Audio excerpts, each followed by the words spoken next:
mình là Trí từ Oriat Play. Hôm nay là ngày đầu tiên mình làm việc trong năm mới Canh Tý 2020. Hôm nay thì vì cái con dao sắp tới mình làm cần một ít Damascus làm từ cáp thép, nên hôm nay thì mình sẽ làm rèn cáp thép thành một cái phôi thép Damascus.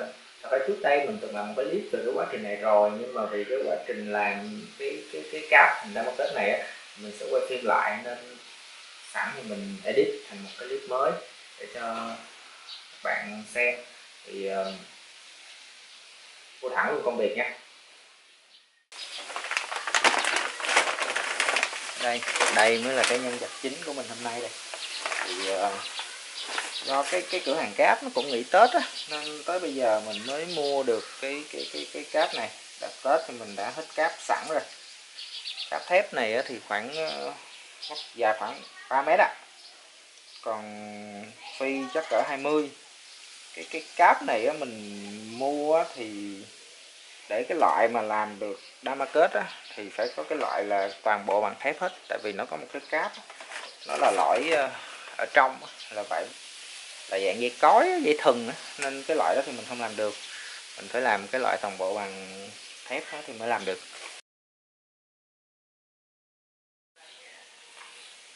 Safety first.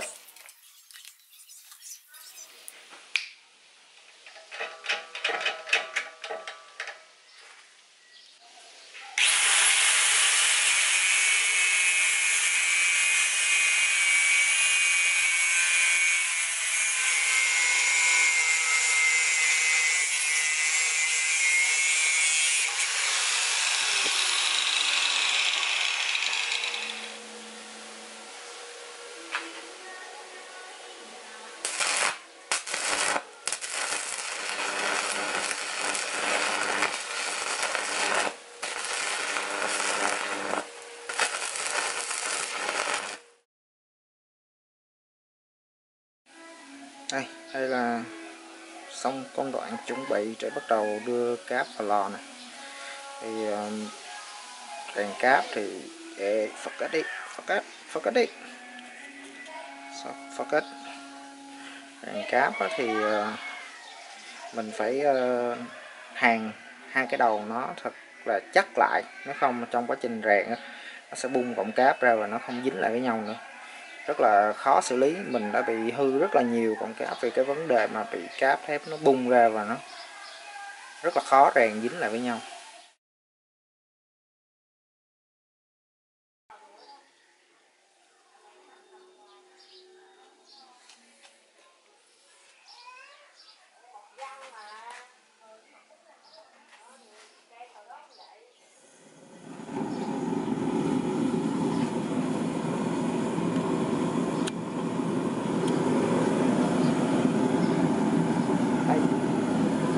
Thép vô lò. Thật ra đợt này mình làm là một lần tới 2 phô lận.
Các bạn thấy mình mở ra một chút để mà có thể dễ dàng thêm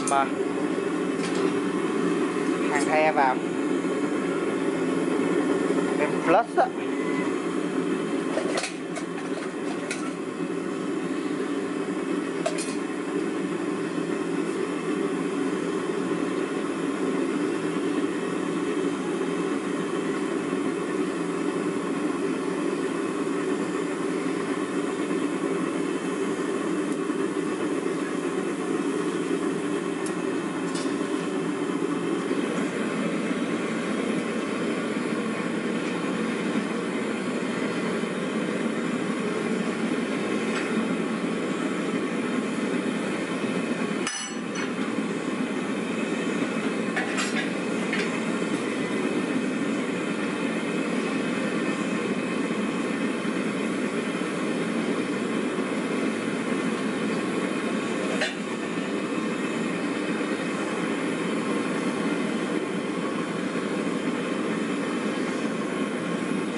Mình xoắn cái thép kẹt chặt á để rèn nó lại dễ hơn và cái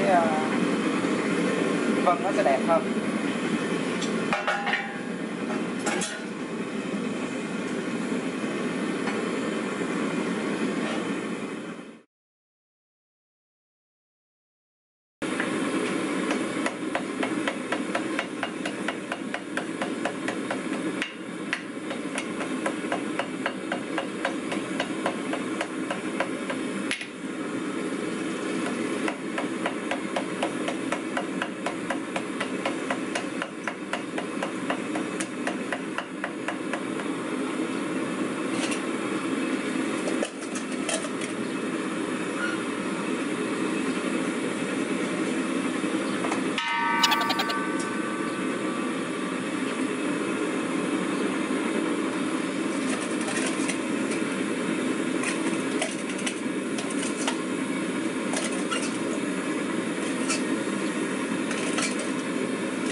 Đây là rèn ra nè mọi người.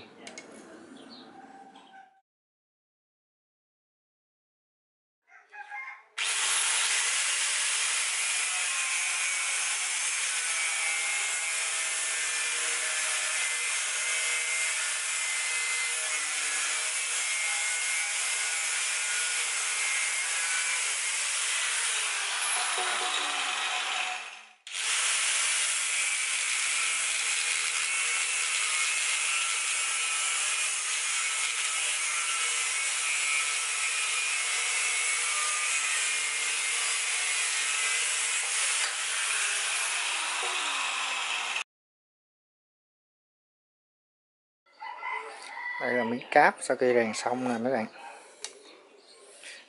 Mình cắt cái đầu nó ra để coi á, để mà mình chắc chắn là nó có đây. Đây, mình thấy là nó là một khối thép không có bị hở thì là mình đã rèn dính thành công. Còn nếu mà nó có những cái đường đen á, hoặc là nó không có dính á, khi mà mình cắt ra nó sẽ rời ra, nó bị hở ra. Đó. Miếng thép này thì mình sử dụng cho cái con dao sau của mình.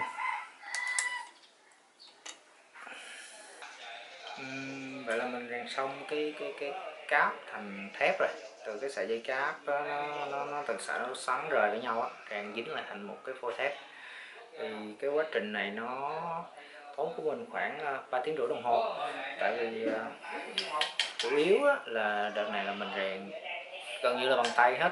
Chỉ khi nào mà những cái sợi cáp thép nó dính lại thành một khối với nhau thì mình mới dùng cái máy ép thủy lực đằng sau này, ép mỏng nó thôi, chứ mình không dùng máy ép thủy lực trong cái quá trình rèn dính nó lại. Tại vì 2 lần trước mình dùng máy ép thủy lực thì nó bị hư. Tại vì cái máy này nó mạnh quá thì nó ép nó bung cáp ra, nó không có dính được.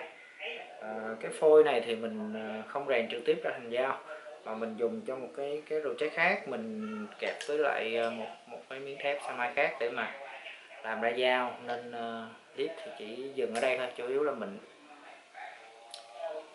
chia sẻ cái cách mà mình rèn từ cái con cọng cáp thép ra dao để làm clip cho mấy bạn coi cho vui vậy thôi. Hẹn gặp lại mấy bạn ở clip sau nha.